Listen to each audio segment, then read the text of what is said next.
Welcome to Soul Retrieval for Childhood Trauma, a neuroscience approach to healing with your host, Kimberly Beekman. With the right tools, healing long-term trauma is completely possible.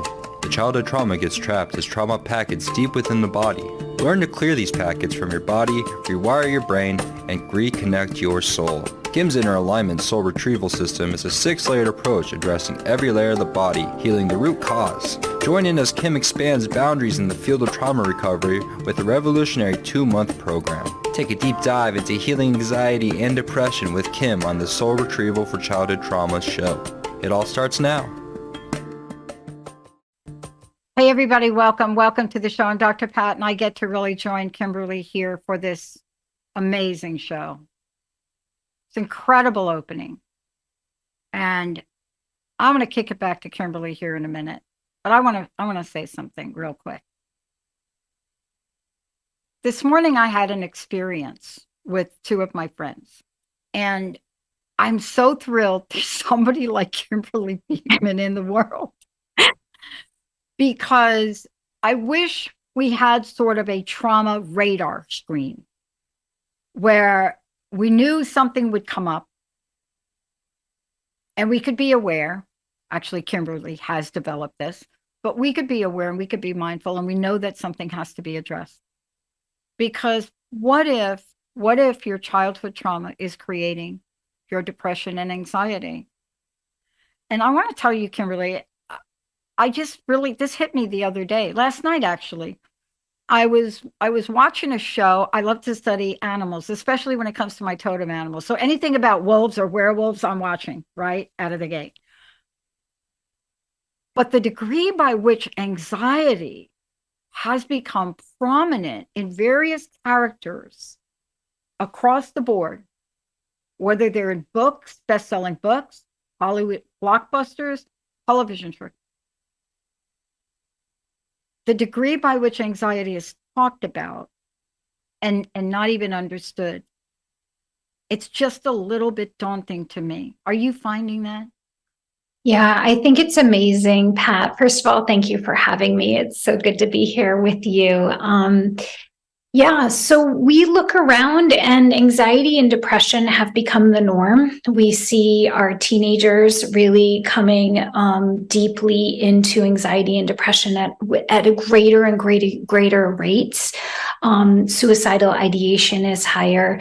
And really what I see in the work that I do in the world is that people have just accepted this certain level of unhappiness and anxiety and depression. And it's really everywhere. I mean, all of us are friends or care deeply about someone who's struggling in severe anxiety or depression. And I'm sure there are many causes for this, but the primary cause that we see is childhood trauma stored in the body, reverberating into daily life. And so when we all are walking around with either small t trauma, which is I got, made fun of on the playground, or big T trauma, which is abuse, neglect, harassment, big hurts. These things really are very much, the body keeps the score. Bessel van der Kolk has done a really good job helping us understand these experiences are stored deeply in the body, and they will reverberate into the present moment, causing kind of this umbrella feeling of angst or loneliness or sadness or deep despair, which we'll label as anxiety or depression. But as I've worked with this over many years, the last 10 years specifically, we've been able to kind of really break down what the root cause is and begin to start working with it at root cause, which gives me so much hope that it's not something that everyone has to deal with for a lifetime. It's not a lifetime sentence to be unhappy. Yeah. Look, for those of you just tuning in, let me just say a little bit about Kimberly Beekman, if you're just tuning in. First of all, you're in front of renowned expert in this field. Whether you've read her books, you've participated in her certifications, there's a reason that I was really excited to have her on and be part of the network. The other thing, though, is when you take a look at all of the different ways that Kimberly has been able to show up, whether you know her as a shamanic practitioner, spiritual teacher, an author, fabulous meditation teacher, trainer, she has a passion, which has now included, and for those of you that know this, she has created a platform to walk you through the way to get at that root cause so that you can live the life you want. Yeah. It doesn't matter which way you know Kimberly, whether you've read her book, but the one thing she and I do have in common that make us extremely passionate about this topic is we understand mental health or the lack thereof at a very personal level.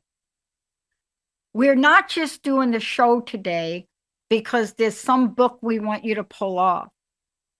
We're showing up today, and Kimberly shows up every day because she's not just passionate about this, she understands what happens through childhood trauma. Both of us have that in our history, but what happens when that happens, and unless you can get some help to figure it out, maybe breathing exercises help you with your anxiety in the moment, they're not going to get at the root cause that's underneath that.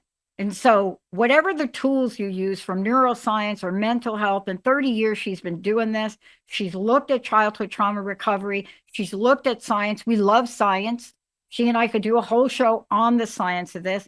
The bottom line is this: alignment soul retrieval system, alignment soul, even in the dialogue of what she's created, she gets that it's you, the whole you. That's what today's episode's about. It's the whole you.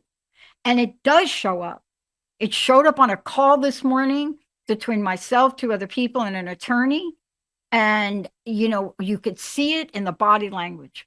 The question is, what are we going to do? Because when you're touched, Kimberly, look, when you and I are touched by something like this, and of course, I'm Monday morning quarterbacking right now. I mean, what that means is I'm kind of like sitting here, like looking back. I had no clue what was going on. Are you kidding me? A lifetime of alcohol. I had no clue about that. But we are now at epidemic levels with this. Yeah. We have to get better. I agree. And I think,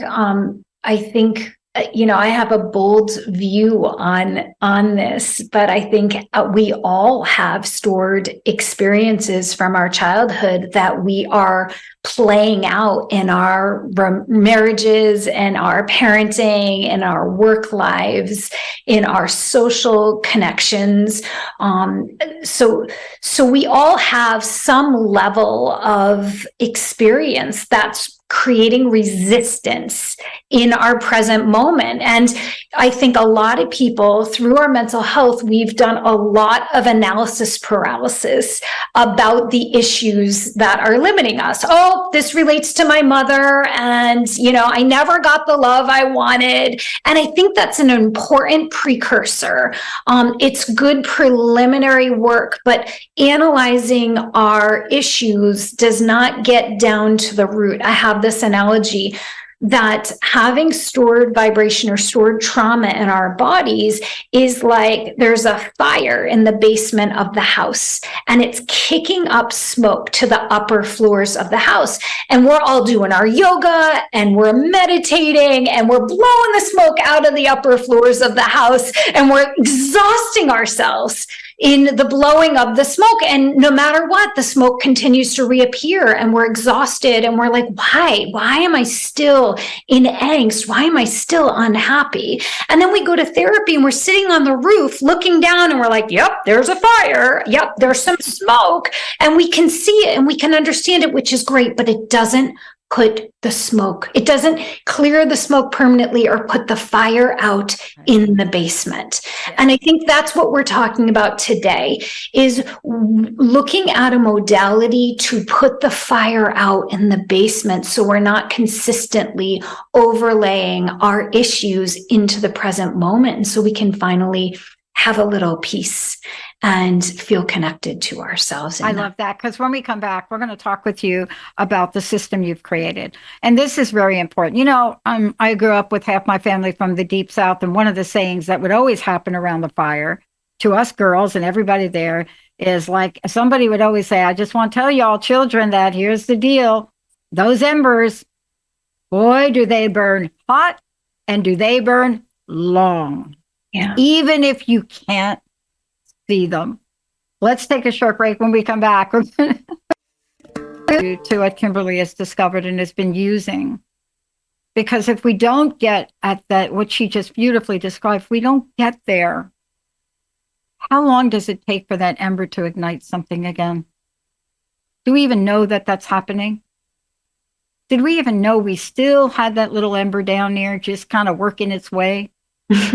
And then how does it show up in life? Because those are the people, the clients. This is the work that Kimberly Beekman does. Let's take a short break, everybody. We'll be right back.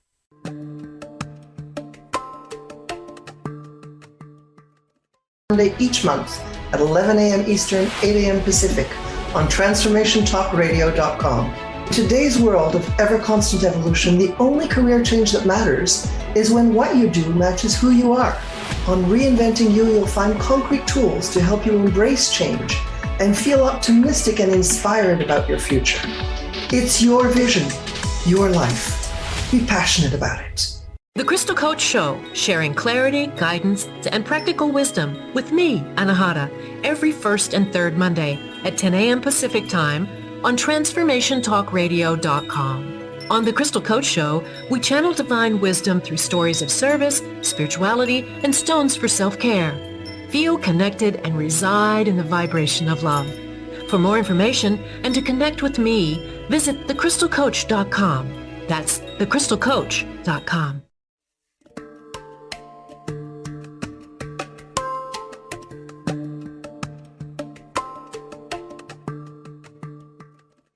Everyone, it's so great to have all of you tune us in, turn us on. Look, this is a show I've been waiting to really have and go live. Kimberly Beekman is joining me here today. You know, saying what I'm going to say is like an understatement, but I wanted to say it because when you're someone that has developed a system that enables people like me to really get at the core issue of something that could be blocking, you know, my vision, my dream, my future, my relationship. It doesn't matter. My sport, you know, anything in that where we can get help from understanding it and getting a solution and a remedy. This is where we are right now, because what's happening in the world is repetitive. There's a recitative nature to it. You know, people are coming out of the past 3 or 4 years. They're not coming out without having incidences, if I might say, of things. That's another show. We can do the science on that. But what if you had a way? What if you could learn a way? And then what if you could teach others about that way? That's what Kimberly, before we do this and before we go on, this is really important. This is important because there are things that happen. What did you call it? The big T and the little T, which I hope you go into. A lot of times we want to blow off the little T. But when I take a look at the body of work you've done, your book, you lay this out beautifully. How do people find out about what you've done? How did they get the book? How do they connect with you? All of that. Yeah. So my website is KimberlyBeekman.com, and on my website, you'll see a link to my book, Inner Alignment, Soul Retrieval for Healing Childhood Trauma, which basically outlines the entire system, which we're probably going to talk more about, and goes into the 6 layers of the body and where trauma is stored in the 6 layers of the body. Because if we don't address trauma at all 6 layers of the body, then it will feel the remnants of the trauma in our lives. So KimberlyBeekman.com, and that's where you'll find a link to my book and a short overview. as well as a way to book a healing blueprint session with me. So often when people hear about this process, they're like, okay, yeah, ready.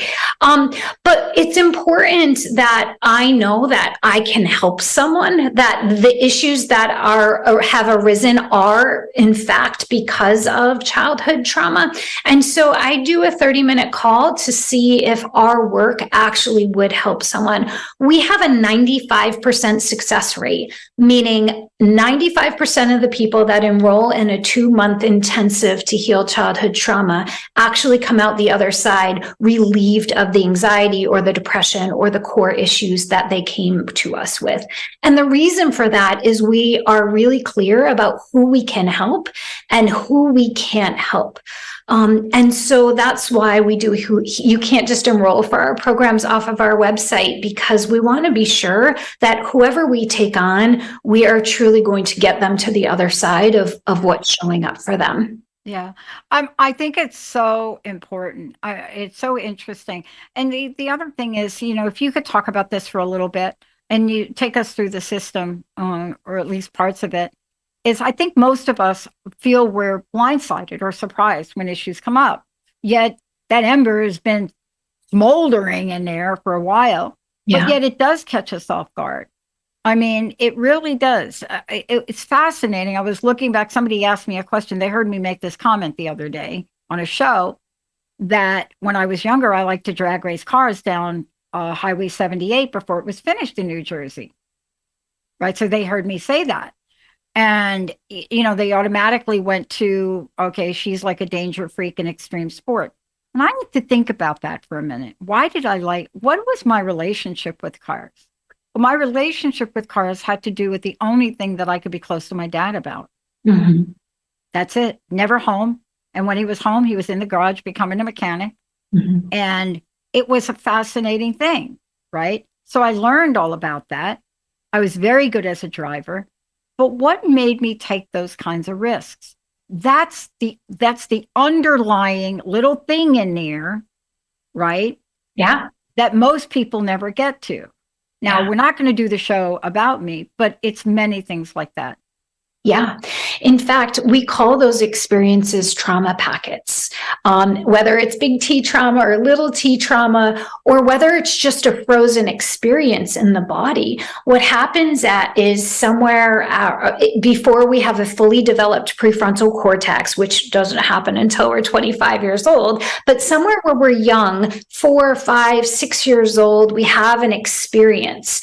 And the experience could be a positive experience. Oh, liking cars gives me the love from daddy, right? Or it can be a very negative experience, which is if I do something wrong, I'm going to lose mom's love, right? So I broke something, or I got glitter glue on the table, and then boom, mom's angry and I'm unsafe. And so at 6 years old, that experience of mom being angry with me gets frozen in my body, and my thoughts of I'm not loved if I do something wrong, or in the fight or flight in my nervous system, or the fear of unlovableness, or the anxiety or the energy in my chest, or the feeling of unworthiness, all gets auto-associated with each other and really held deeply in the body.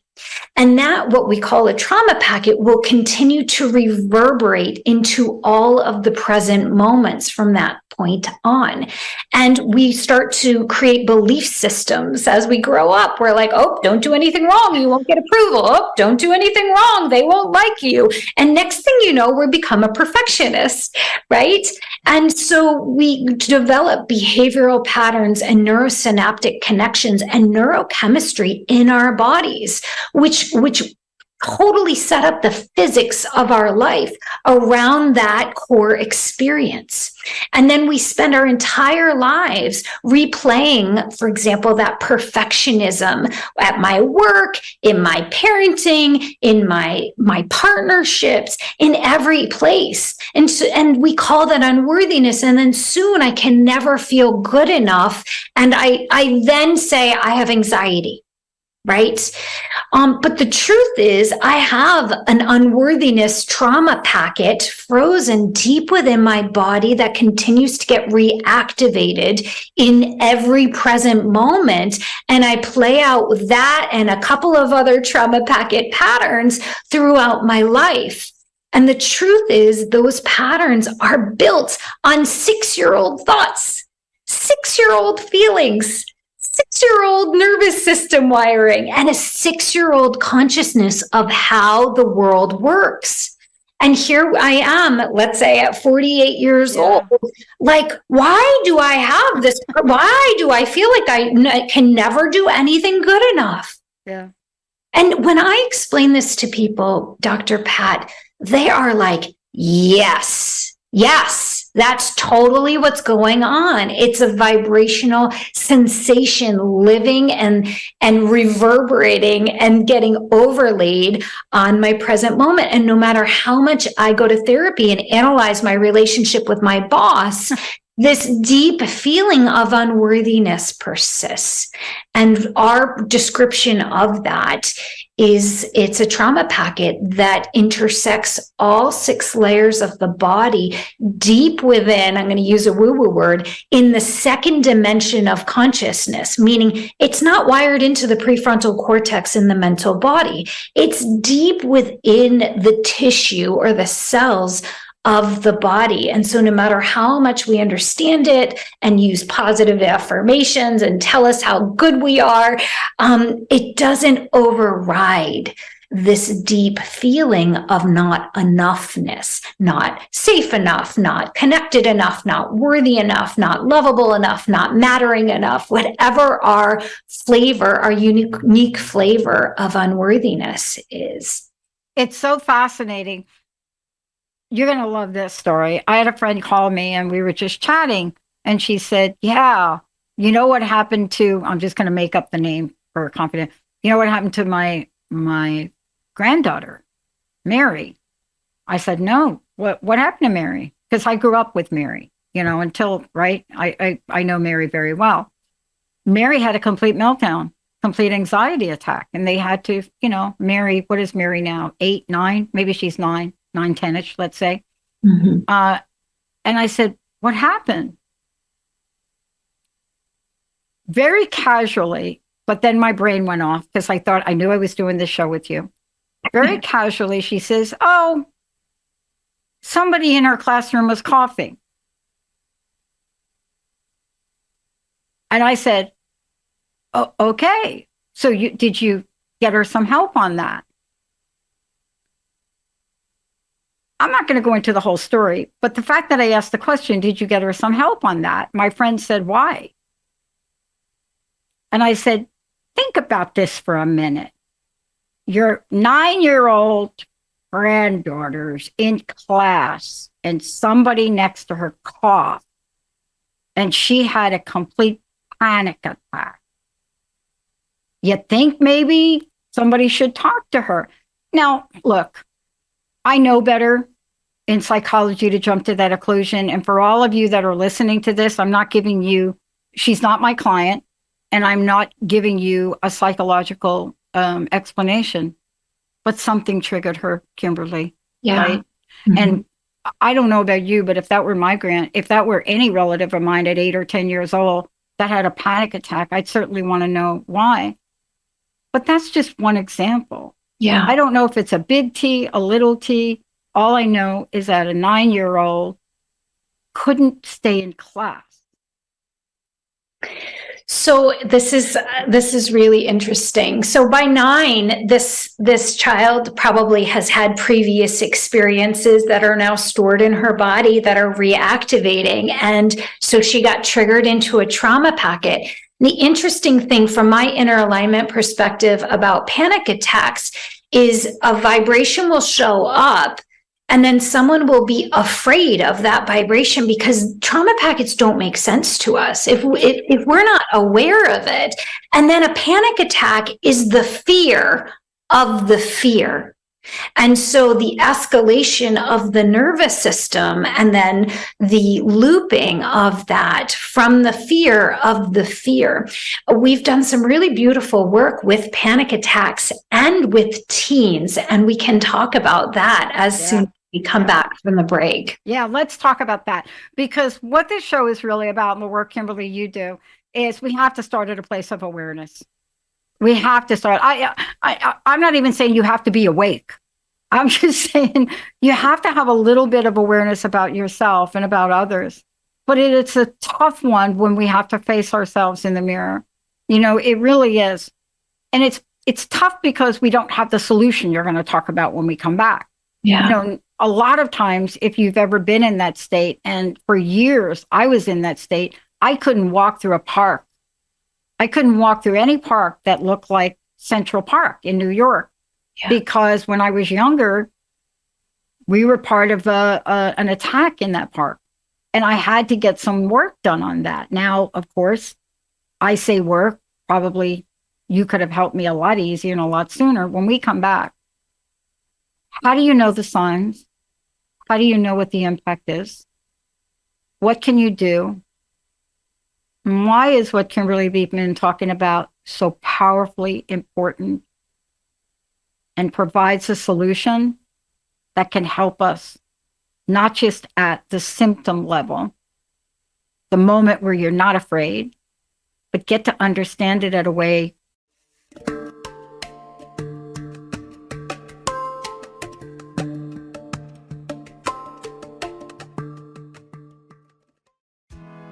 A quick tip from Jason and Patricia at the Ecosystem Approach show. This is a way to improve your long-term relationships. As you go through life with your partner, the hurts, resentments, and conflicts are energies that build up. Your relationship holds on to these energies, and the relationship feels dull, boring, and unattractive. The love you felt originally starts to break down. Do this. Say to yourself, I direct all my resources in all dimensions to eliminate. Name a hurt or resentment that you've had recently. Maybe it's something you're angry about. Take a breath and blow the hurt, anger, resentment into the processor shown behind us. Keep doing it. If you want to hear about this topic, go to our website, thecosystemapproach.org, and under the radio tab, search for Long-Term Marriage, How to Excel Over Time. Listen to all of our shows because we teach you how to apply energy techniques for everyday life in ways that are practical and useful. See you Monday at 1 p.m. Pacific, or find us at thecosystemapproach.org. Are you ready to branch out, to take a leap of faith, to love yourself and others fully? Join Erica Gifford Mills in her signature series, The Rooted Life. This virtual 12-week series will equip, empower, and enlighten you. This is a coaching series that allows both group and individual work. 12 weekly, 1-hour sessions in the comfort of your own home. Schedule your free Empower Hour now at GetRootedRadio.com. That is GetRootedRadio.com. When a caterpillar spins its cocoon, it undergoes a radical change. It lets go of the parts of its past that hold it back and reforms itself as an entirely new and beautiful creature. Are you in need of a similar rebirth? Dr. Tasselfaith is your priestess of metamorphosis, guiding you as you spin your cocoon and realize your greatest change. Metamorphosis. Lead with your magic, trust the unseen, experience quantum leaps. Live on TransformationTalkRadio.com every second and fourth Wednesday at 12 noon Eastern Time.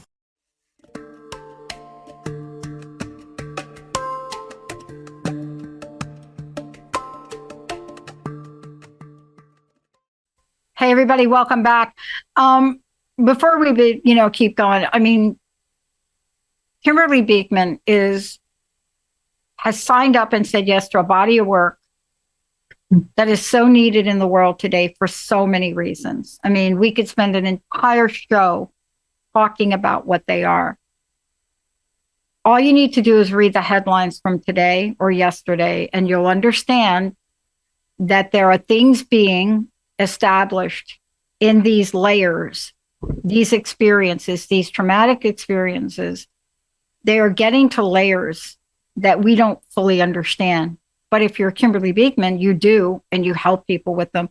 Before we talk about these layers, and the headlines are just filled with them. They're just absolutely filled. But how do we find out about you? Tell us about that again. How did they get a copy? Hold your book cover up again. That's such an amazing book cover. Sure. So this book here is Inner Alignment Soul Retrieval for Healing Childhood Trauma, available on Amazon. And the link is off of the About page in my website, which is KimberlyBeekman.com. So there people can read about the inner work, the inner transformation work that we do to help people get to the other side of anxiety and depression. And we also train coaches and healers in this trauma-informed work, because we really see this work, we'll say, augmenting the mental health field's work. I think once someone goes through their 10 years of therapy, of repeating the stories and really having an understanding of what's going on or what their past was, that's when it's time to actually dig into root cause. And as I was speaking before the break, the root cause of anxiety and depression most often is childhood trauma stored in the body and really activated on every layer of the body. So let me describe what I mean by every layer of the body. So when a 6-year-old feels like, oh, mommy's mad at me, I did something wrong. If I do something wrong, I won't get love. Right? That experience gets wired on the mental layer of the body. In terms of that 6-year-old's thoughts, the thoughts of, if I do something wrong, I'm not loved, gets wired in. The emotion is fear and a sense of unlovability and this unworthy feeling in the body. So emotionally, this 6-year-old is feeling unloved. So on the mental and emotional layer of the body, we have fear of unloved. We have thoughts around why I'm unlovable, right? The physical nervous system goes into a fight or flight response, and they develop fight, flight, fawn, freeze, whatever it is this 6-year-old does. In this case, this 6-year-old has a fight response and is going to do things perfectly and get things right for the rest of her life, right? So the nervous system is involved. So we've got the mental, emotional, and physical layers of the body. And we can't ignore the fact that the chakra and the energetic system, the pranic system, is effective. So now we have an over excess imbalanced will chakra that's all fired up, right? And the root chakra feels weak and unsafe. And so there's an imbalance that's created energetically. So those are the lower 4 layers of the body. And typically the 5th layer, which is the awareness layer of the body, the wisdom body, the part of us that can see, oh, I'm having a reaction, that's not active in the 6-year-old. Neither is that sense of divine love and care and understanding of who she is beyond what she does. So when I talk about the 6 layers of the body and how a trauma packet is really wired up on every layer of the body, Josie, that little girl, has wired up, I'm not good enough. And no matter what I do, I can never get the love. So when we talk about a trauma packet, we're looking at every layer of that little girl wired up and having an activation of that thought, that belief, that feeling, spiritually, mentally, emotionally, energetically, in terms of her nervous system. And so that being stored in the body suggests that we cannot heal this from just one layer of the body. Yeah. Does that make sense? So a lot of people are going at this with Reiki for the pranic layer or therapy for the mental layer, right? So there's a lot of one layer modalities that really aren't reaching the core of the trauma packet stored deeply within. Yeah, Einstein said it best. I mean, I regurgitate this and I paraphrase it, and he's going to forgive me right now. But basically, he's saying you can't solve the problem at the layer it was created. He didn't say layer, but I'm saying it. And basically people interpret that. But a problem may start on the surface at a point. And it may seem benign. It may seem, look, your dad comes home and he puts his fist through the wall. And you kind of get normalized to it, pounds on the table until you work for a boss. Right. Like I did. Yeah. And your boss comes in and he starts his board meetings pounding on the table. Right. And you become immobilized. Now, where did it start? Pounding on the wall. But it didn't stop there. If I heard you correctly, it went from there and went into a number of layers. Yeah. That stayed kind of buried in there until my boss decides he's pounding on the table.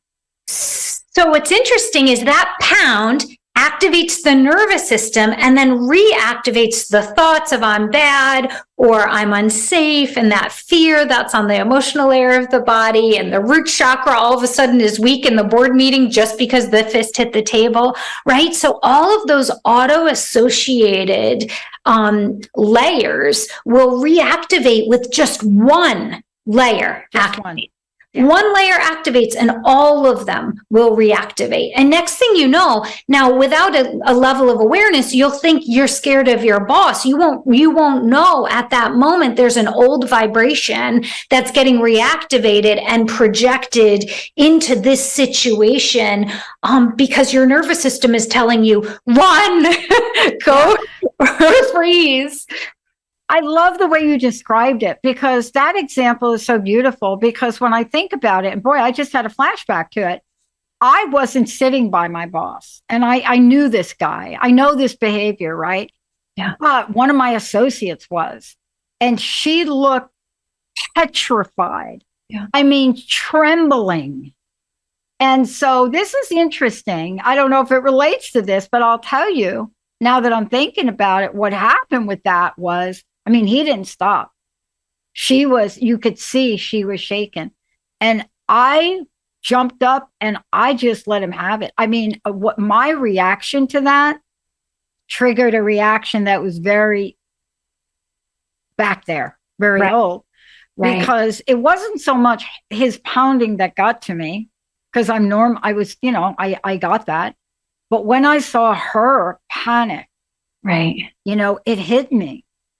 Like, that was the look my brother used to have. Right. So she went into a freeze response. You went into your typical fight response for your brother. And next thing you know, we're in a meeting at work and we're all reacting. We're all going into old trauma behavioral patterns. Yeah. Dr. Pat, I can't tell you how often someone who's been through therapy for 10 years and analyzed it from every angle will come to us and say, I'm guessing this is childhood trauma related. Can you help me get to the root here and clear this from my body so that I'm not feeling like I have to run away at work, or so I don't feel traumatized in my work environment or in my marriage environment, or with my dysregulated kid who's on the spectrum, right? So we might even know, oh, this is a child. I know that I don't need to run for the hills for my life. However, I cannot regulate myself because I'm in a trauma response because of my child in a dysregulated state. So we can't control whether a trauma packet gets reactivated. Now, we can do our breath work and we can re-regulate our nervous system and call off the troops. We can do that, but that can be exhausting. And wouldn't it be easier if we can neutralize the experience that's stored in the body so that when the person yells at work, our body is not running for hills in that flight response? And that's the essence of what my passion and what my mission in this world is I see so many people repeating these behavioral patterns. They're suffering at work, they're suffering in marriage, they're suffering in their partnerships, in all of these spaces. And to me, it's unnecessary suffering. It's an old vibration that when we get in, and this kind of gets to that next piece of like, what do you do about these 6-layered response trauma packets? But from my perspective, this person could not react to their boss within 2 months of working on this issue if they're working on it from the place where the issue exists, which is in the trauma. And we didn't even talk about this proximity, but I want to go to this right here now. I want to switch because we've been talking about a lot of physical things, and I'm going to go ahead and skip the break. But I want to talk about something that's not as tangible. Let's talk about this, because there's a reason I studied it for 10 years. Mm-hmm. Something as simple as a broken promise. I'm not pounding on the desk. Yeah. A pattern of broken promises. Yeah. Now, So this is get where what I'm saying. Yeah, the energetic body. So the pounding on the desk was my root chakra is unsafe, right? It's more of a primal survival response. But a broken promise can register. This is the most fascinating thing. I worked with a set of twins, and I worked in the trauma packets of each of the twins. Now, these two twins went everywhere together. They had the same experiences, but the way each of the twins internalized the traumas that happened were completely different.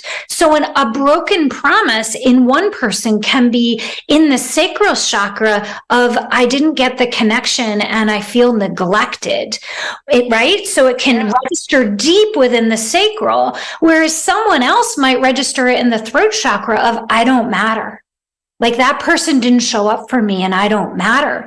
So the trauma packets are stored in different places based on our karma, based on our life experiences, based on what our soul is here to learn in this lifetime. There is a spiritual path. And so a broken promise is a lack of something. What was it?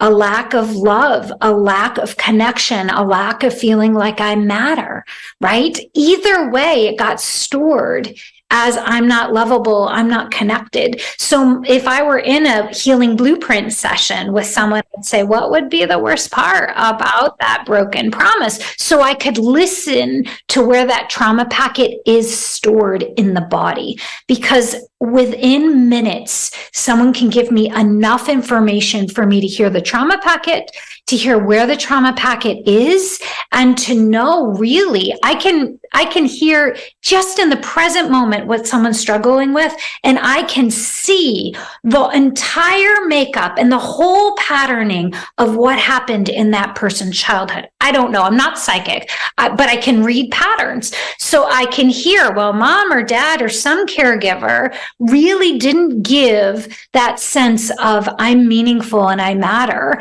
And because of that, the whole life trajectory was set up because of not feeling like what insert trauma packet meaning here, right?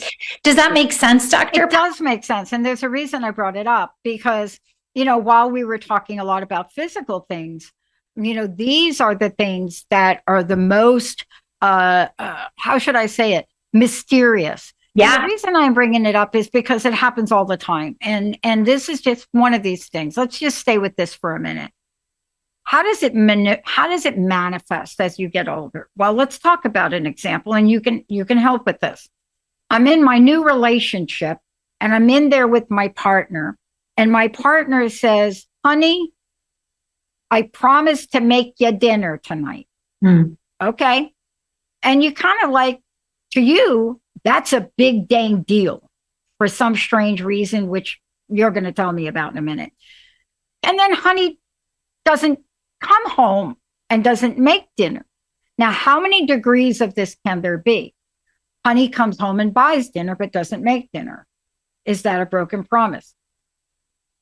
Honey totally forgets and doesn't have dinner at all. That's a broken promise. Now, for those of you listening, is it an extreme version for you to go from that to I don't trust you anymore, honey? Now, if you think that's a far stretch, it might be for you. But think about people. A simple promise. Kids are made promises all the time. What is the impact of making promises? Schools making promises, anybody making promises to the age range that Kimberly's talking about. How does that manifest, and what is the ripple effect? You see, these are the things we don't talk about very much. I happen to study this 10 years. I have 1,200 pages of interview notes that I wouldn't be able to make sense out of, but certainly if I sent them to you, you would. But we think it's benign. Gee, little Kimberly, I'm going to take you to that ball game. Gee, Mom, Dad, isn't the ball game today? Yeah, but I got it. Right. Right. This is going on left and right now because everybody, what do you make of that little scenario there? Yeah. So here's what I make of that. So if you have someone that feels like they're getting enough love and their needs are met in that relationship, that promise thing may be like water off a duck's back. Oh, you said you were we're not going to do that. Okay, no problem. But for someone that has trauma stored in their body from a big promise that meant the world at 4 years old, and then dad didn't show up for that. Even if it was going to Disney World, we're going to go to Disney World. Oh, we're not going to Disney World. I mean, it can be something benign, Dr. Pat. So imagine what the big T traumas will create. So something that was big for a 4-year-old, then promises become a thing in that person's life. Not everybody has stuff around promises, right? Why do I have something around promises? Well, there's a trauma packet in there around people keeping their word and people showing up and people caring, right? Probably because there wasn't enough of that. But again, understanding that does not make promises any less of a hot topic in that individual's life. They can analyze it, they can talk about it for decades, but still promises will be a big deal to that person. And that gets to, well, then what do you do about that? If there's something like, I have a real issue around promises, you might even have self-awareness around the issue around promises, but still it really feels like you're going to die when someone breaks their promise. And that's what's the vibration within a trauma packet, a 4-year-old trauma packet. There is this, I feel like I'm going to die. We call that a death fear. And that's why trauma packets are such a big deal. As a 4-year-old, dad not following through on that big promise does feel like the 4-year-old does feel like they're not going to survive the day. And that's what gets stored. And that's why then promises become a big thing. And all of life has become this big thing of broken promises because of the hurt and the pain and the death fear. So the question is, do we then make sure no one around us, do we fix it externally and say, listen, I need you to never break a promise and you to never break a promise and you to, and we set up our lives so that we only surround ourselves by people who take promises seriously? Or do we work the issue within ourselves so we don't even notice if someone promised something or not, because we've healed that within ourselves? And there are 2 aspects to healing the promise trauma packet, we'll call it. The first is we need to get deep within that body-based trauma and start to work with the part of ourselves that felt unloved because of the trauma that was broken, or felt left, or felt broken, or like they were going to die. And when we go into that space, we can't just work the thoughts. We can't just work the feelings. We have to work all 6 layers. So we have to work with the thoughts and the feelings around the broken promise. We have to work with the nervous system. We have to work with our awareness and our consciousness. We have to work with the divine in that space, whatever that is for any given person. And we have to bridge our 40-year-old understanding of promises or promises. Some people can make promise, some people break promise, all of the understanding, and bridge it into the trauma packet, because what we know often does not bridge into the body-based trauma. And so when we go into the trauma packet through what I call the soul retrieval process, we can start to work with those thoughts and those feelings, that abandonment, the hurt, the death fear, and the consciousness of the whatever part of ourselves. And usually it's so simple, but also so tender. Yeah. That piece.